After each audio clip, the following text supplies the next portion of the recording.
Hi and welcome back to my channel. My name is Sophie and this is the second episode of the Candid Knitting Podcast.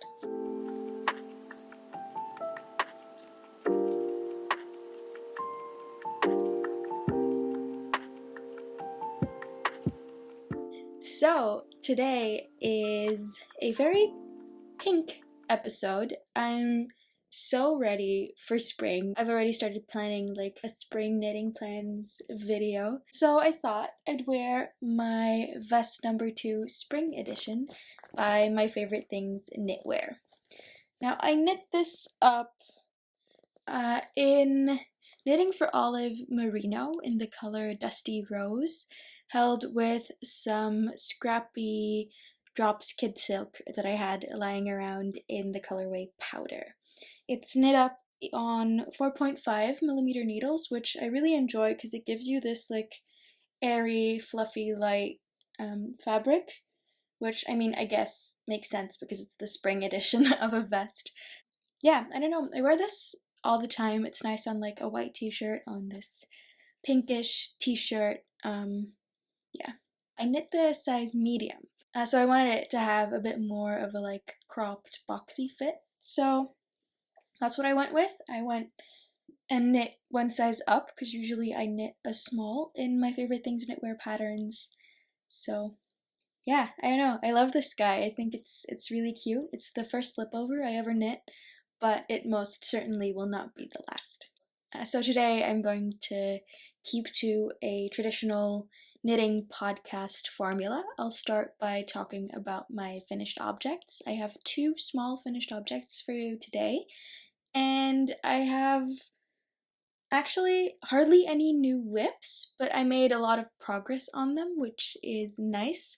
One of the finished objects is even something that wasn't a whip yet last episode, but that's fun, I guess. And I have a few acquisitions for you too. I don't think this is going to be a very long episode because I've been knitting on a humongous man-sized textured sweater, so that's been taking up a lot of my time.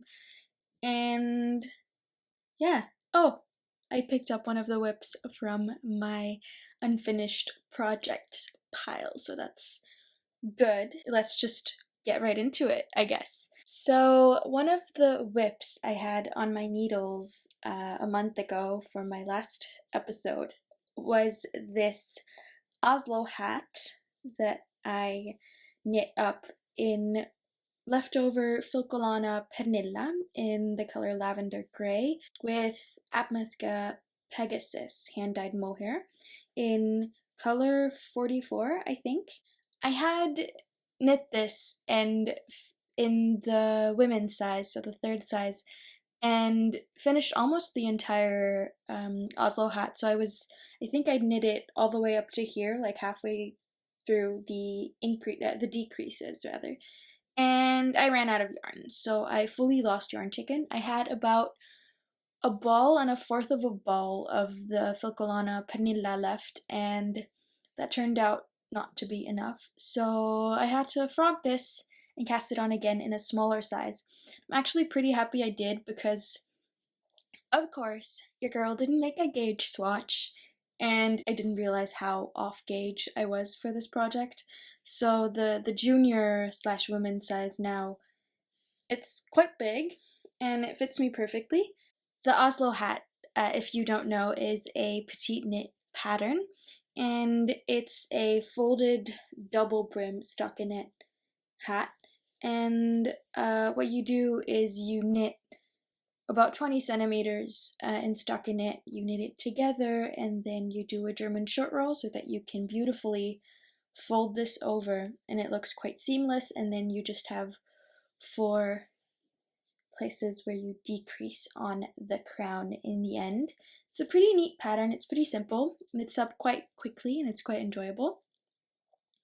But so what I had to do to finish this one is not only shorten this part where you knit stockinette before the decreases, but I also skipped a few rounds in the decreases where you knit around before you decrease again. And I feel like you can kind of see it. So, I mean, it still folds a bit where I blocked it, but it has this little indent situation going on, which I'm not too fond of or happy about, but I'm hoping it'll sort of like get out with or go away with wear. And if it doesn't, I don't think you can see it that well when you're wearing the hat. But so, just to show you that it's quite, or like how off gauge it is, I'll put it on for a second. Um, so, you know, it's quite big. I have a lot of space left. It's pretty roomy. So for it to be the second size or the kid size, that's a bit, I don't know. It seems wrong. I just feel like it's off gauge.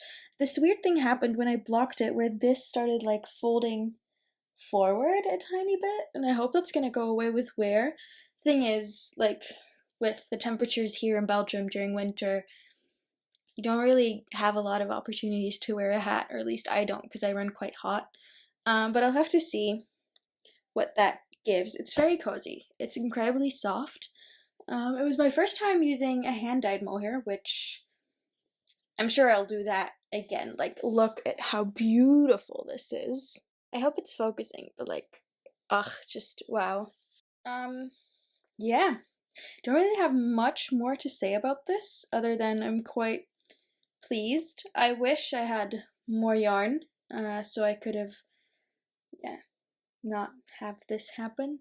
I'm thinking maybe I should have gone and knit the OSLO HAT mohair edition with 3mm needles instead of using the regular pattern, which calls for 3.5mm needles, because I thought the yarn was a DK held with a mohair, so it would be better for me to use the 3.5mm needles, which calls for 2 fingering weights.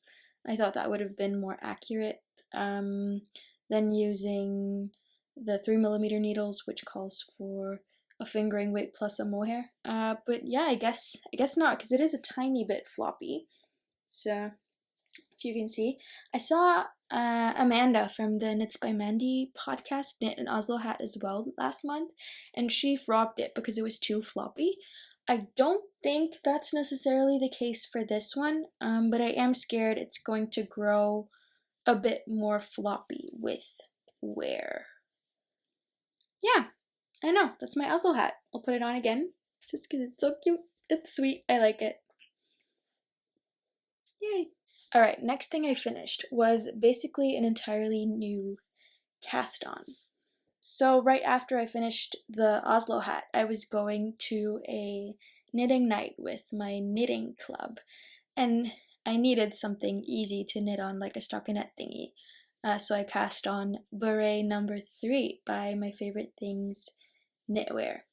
As you can see, this is a felted project. This was my first ever project that I felted. I knit the biggest size in one of the suggested yarns, which is sandnesgarn fritidsgarn.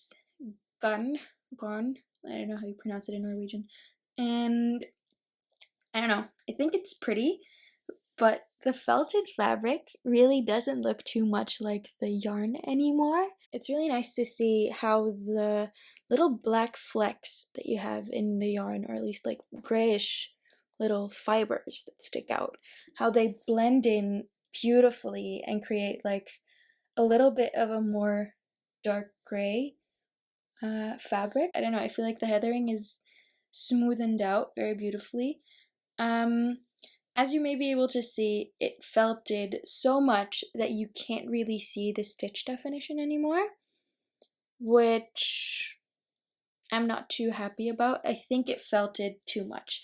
So I put it, as the pattern suggests, on a cycle in the laundry on 40 degrees Celsius for like an hour and a half.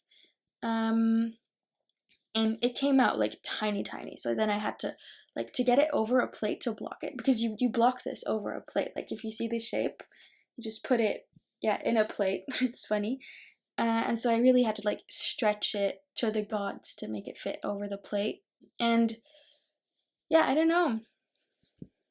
It was weird. I'm kind of reluctant to try it on because I feel like it looks a bit funny, but it for sure doesn't look as funny as before I felt today, because I'll insert a picture here. I laughed my ass off. It was so big.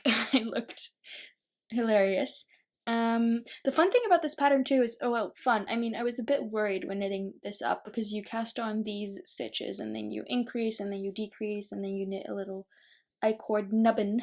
And it really wasn't looking like a beret as I was knitting this up right until the end when I added the I-cord brim right here. I might have knit the I-cord brim a bit too tightly, even though I really tried to knit it loose, to knit a loose I-cord. I don't know.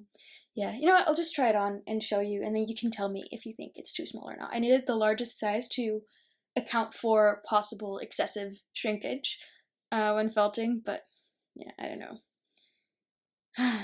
I might do this again and felt it on a different cycle, or a shorter one.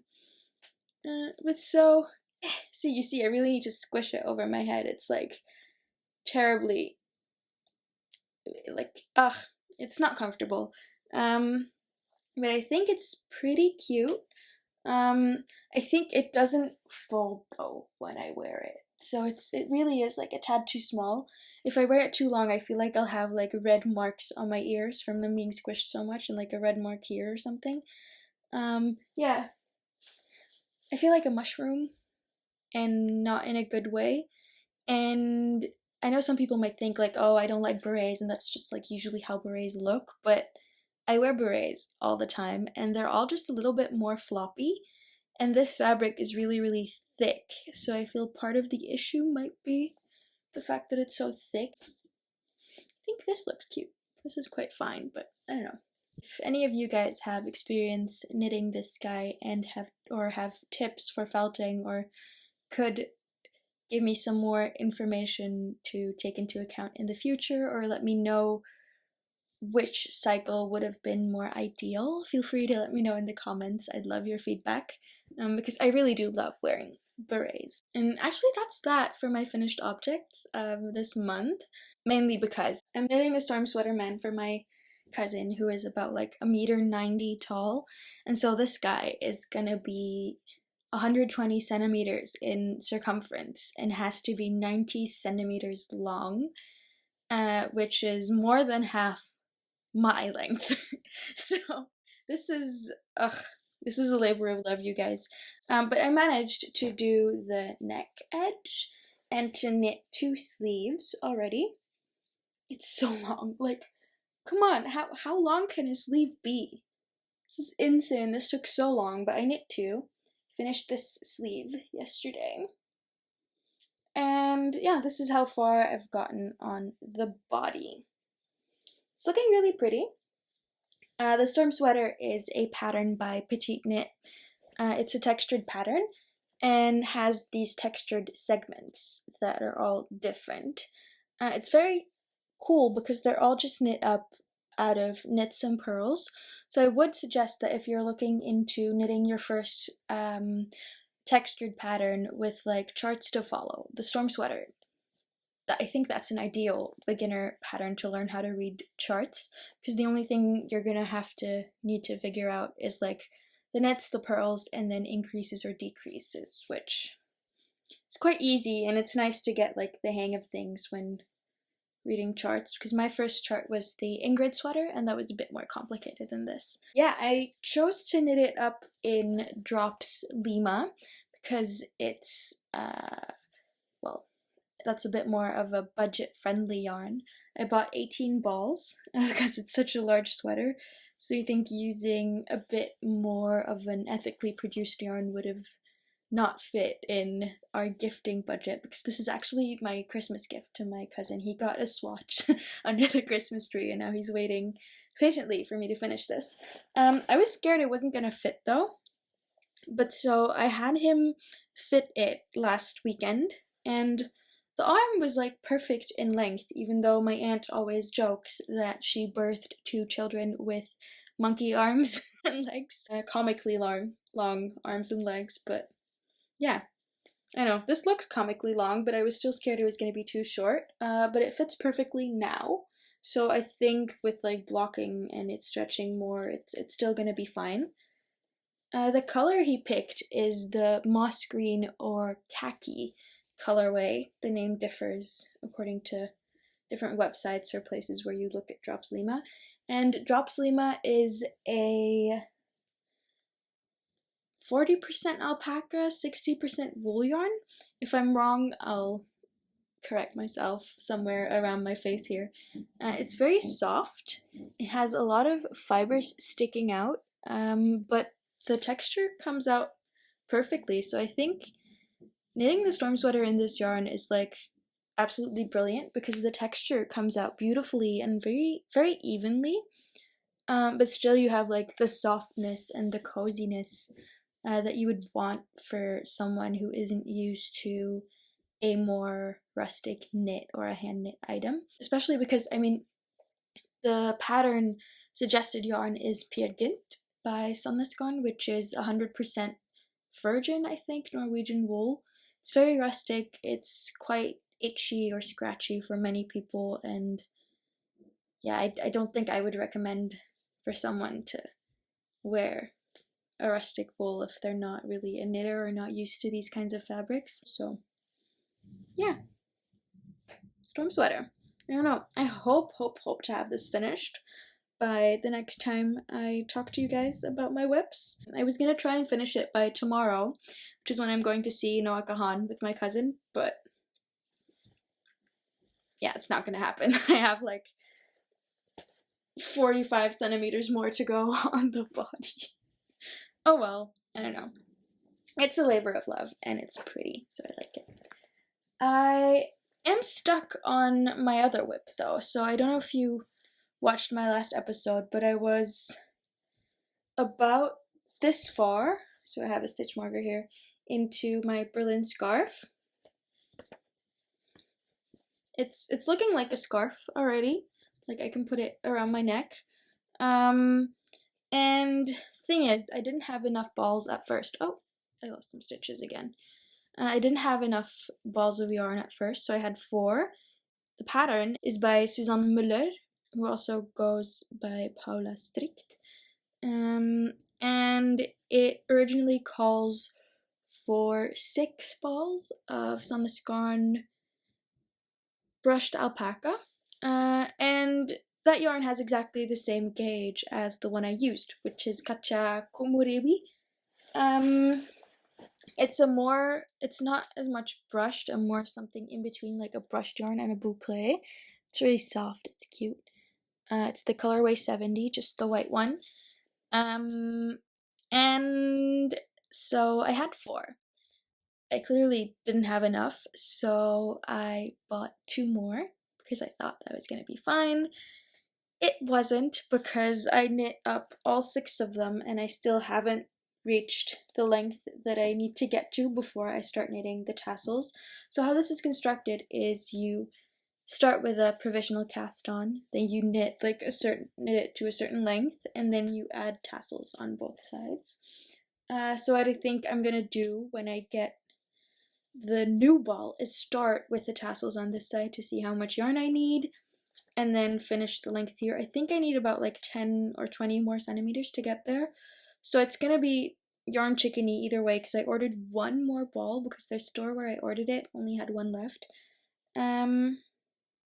Yeah, I don't know. I'll see. I'm not too worried about this guy, mostly because like scarves, even if I don't have enough yarn or I knit it like 10 centimeters too short, it's gonna be fine because it's a scarf, so I can stretch it when I block it.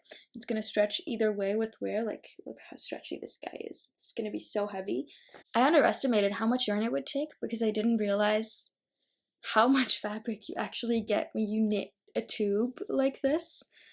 And the tassels, I think, are gonna need quite a lot of yarn too because they're double knitted. So yeah, keep you posted. I would say I'm quite sure this will be finished by the next time I sit down to talk about my projects, but I'm not sure how long it's gonna take for the yarn to get here because I ordered it, I think, about 2 weeks ago, and it still hasn't shipped because I ordered some pre-order yarn along with it, which I'm going to talk about more in my spring knitting plans video. So I'm thinking of filming that once those yarns arrive. It's a pity because I won't be able to wear it, I think, at the end of this season, because spring's almost here. It's very sunny outside right now. It's gonna get hot, and I won't have this finished on time because I'm waiting for the yarn.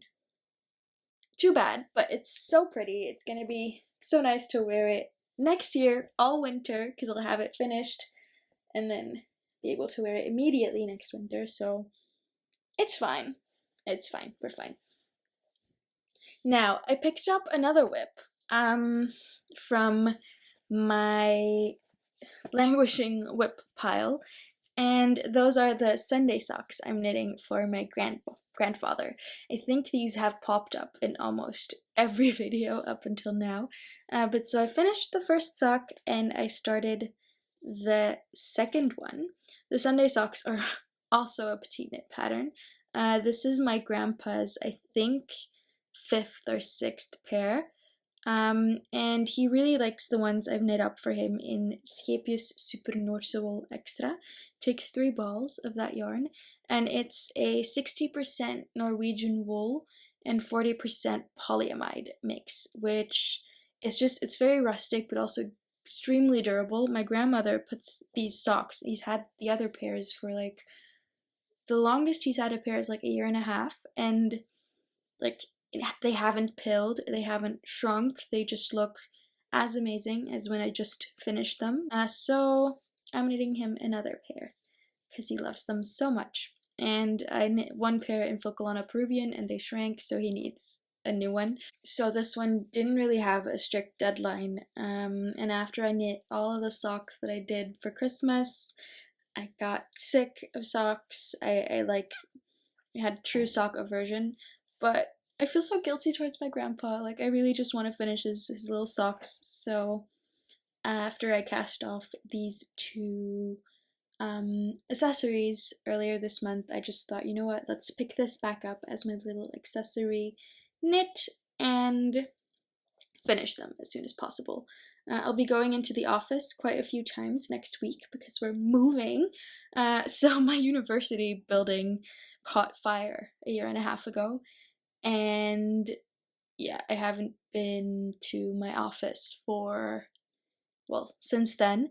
And we're finally getting to move back to our old offices next week. So I'll be going into Antwerp a lot more soon because we've been having these co-working spaces that we rented while they were fixing up the building. And they're not very much my jam. It feels very wrong to have like such a corporate setting for academia. And it's very loud and I can't really focus too well, so I haven't been going into the office too much, but I'll be sharing my office with like one of my academic besties, just the 2 of us, and it's gonna be great. It's gonna be amazing. I'm so hyped, and I guess I'm gonna be commuting a lot more. My commute takes an hour, so that's 2 hours of knitting I can get done every day I go to work, and I'm quite sure I'll have these finished by the end of next week. If I do commute, which I'm quite sure I will because I'll have to move my stuff. Yay! I'll have a happy grandfather. I'm seeing him next weekend, so maybe that's actually a good plan to finish them and give them to him next weekend. Okay, so acquisitions. I have a few. I bought these 2 balls of knitting for Olive merino at my local yarn store here in Ghent, and I wanted to treat myself to like a summer top quantity of yarn, and I was doubting greatly between getting 2 or 3 balls because usually I'm like, I need somewhere in between, but I was thinking that for this color, the dusty aqua, I'd like a little strappy top similar to the square neck camisole that I knit last year, maybe even just the square neck camisole that I knit last year. I might just do it again in a merino, and I needed 2 for that, so I thought, you know what, let's just get 2, and it fits in perfectly with what I had in mind for my spring knitting colors. It's beautiful. It's a dusty turquoise aquamarine type. I don't know how to describe it. I feel like Knitting for Olive always just hits the nail on the head with their color descriptions. So yeah, dusty aqua. It's, oh, but look at this, look at this, look how cute. Oh, I'm so excited. I want to start knitting summer tops in the spring so I can have them to wear in the summer, because last year I made the mistake of starting summer tops in the summer, but I finished them by the end of the summer and I didn't really get to wear them a lot. So I also feel like summer tops in merino yarn are nice to wear in the spring as well. Yeah, I'm gonna knit a little camisole. If anyone has like recommendations for camisoles to knit up or to knit with this color, feel free to let me know in the comments. I'd love to have some input. Otherwise I was thinking of like one of the broken rib, my favorite things, knitwear camisoles, or just to see what new camisoles knitwear designers come out with this season. I just think something with like a square neck would be cute. Oh, isn't there like the 9 p.m. tank that kind of looks like that too? That would look lovely. Oh well, I guess that's more to talk about in my spring knitting plans video. So talking about my spring knitting plans, I really want to knit the Sandnesgarn Frankie sweater, and one of the suggested yarns to knit this up with is Sandnesgarn Kos or Kos, I don't know how it's pronounced, but I got it. I got 9 balls, I think. I had serious issues deciding on the color, and the fun thing with having a knitting Instagram is that I can just post the color ideas that I have and put it into a poll. So I had 6 colors that I was doubting between, 2 neutrals, 2 pinks, and 2 blues, and people chose the pink one, this darker, dusty-ish pink one. I don't think Sandnesgarn really has color names, but this color is 4333. Kos is a yarn. It's a blown yarn, and it contains 62% baby alpaca, 9% wool, and 29% nylon. And I'm assuming the nylon is like the little bit, I don't know if you'll be able to see, but like with the blown yarn, usually there's like a little chain-ish situation that it's blown through, which is made out of nylon. But what I like about this one is that you can't really see it in there. It's quite masked by the fibers. It's really soft. I didn't think it was going to be this soft. I love it. I had my nails done this week and I made them match this yarn, which is, I don't know, I feel a bit nerdy, but I'm just so excited for this sweater. I made a swatch already too. Ta-da! I am a bit off gauge. It's knit up on a 4.5 millimeter needle, and I blocked this, but I have like 1 stitch too many for the 10 centimeters. I think it's an 18 stitch gauge and I have 17 stitches, but I mean, this swatch drapes so nicely, and I like how airy it looks. So I don't think I'm going to change the gauge. I think also this pattern, it's not extremely size inclusive in that it has only 3 sizes, and the smallest size has, I think, like 25 or 30 centimeters of positive ease on me. So I'm like, if it has this much positive ease anyway, what's a few more centimeters, you know?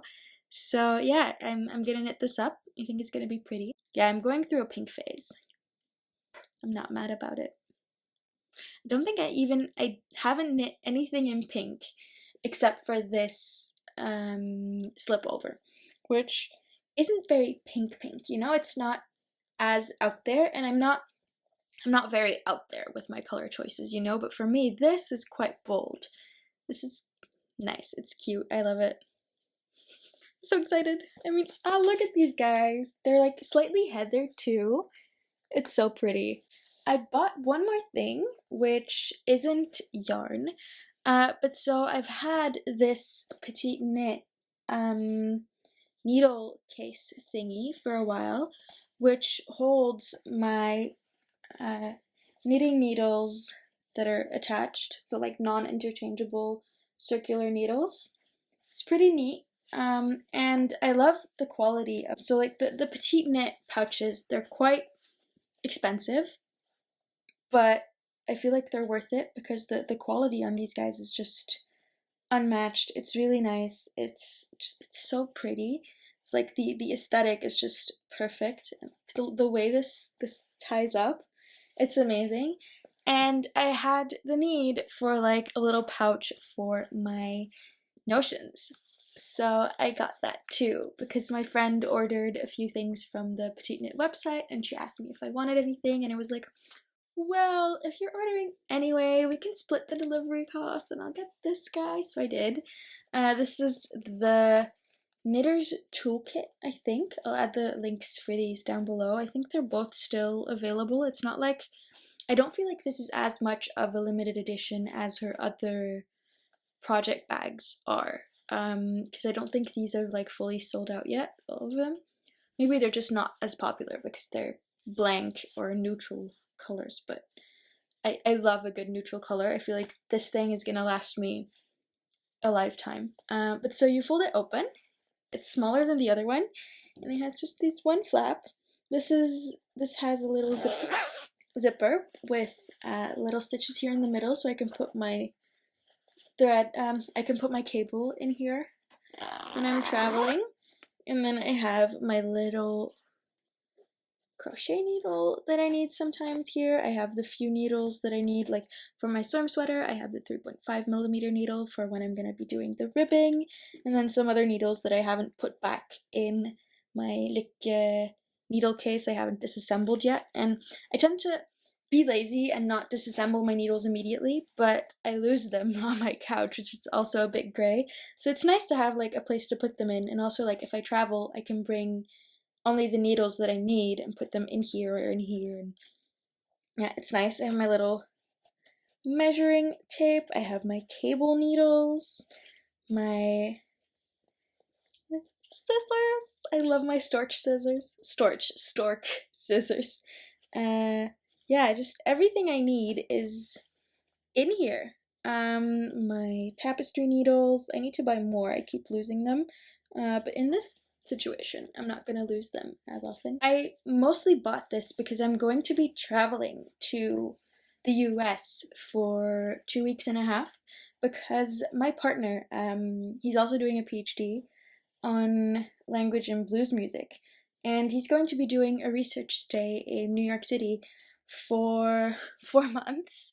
So he's leaving next Friday, so this week, and I'm going to be visiting him in April for a few weeks. And I wasn't feeling like bringing my entire needle case or whatever, or bringing everything like loose, so this guy is going to come in so handy, and I'll be able to bring like 2 or 3 whips to spend my time and not have to worry about where I'm putting my needles or what I'm bringing, because it's all gonna fit in here and be nice. I'll be nice and organized. I'm excited for that.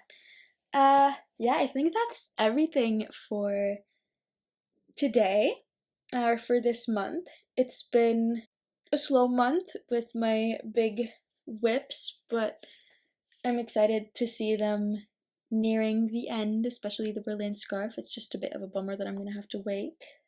I'm getting so excited for spring knitting, as I said in the beginning, but like, if you see these yarns, how can I not? It's so pretty. It's gonna be so nice to knit things in like bright, fun colors after doing so many grays. Yeah, I'm excited. That's everything, yeah, for today. Well, if you made it all the way to the end of this video, thank you so much. If you enjoy my content, please feel free to leave a little like or comment or subscribe to my channel. It would be greatly appreciated. And I'll see you soon for my spring knitting plans video. Have a great rest of your day, and bye.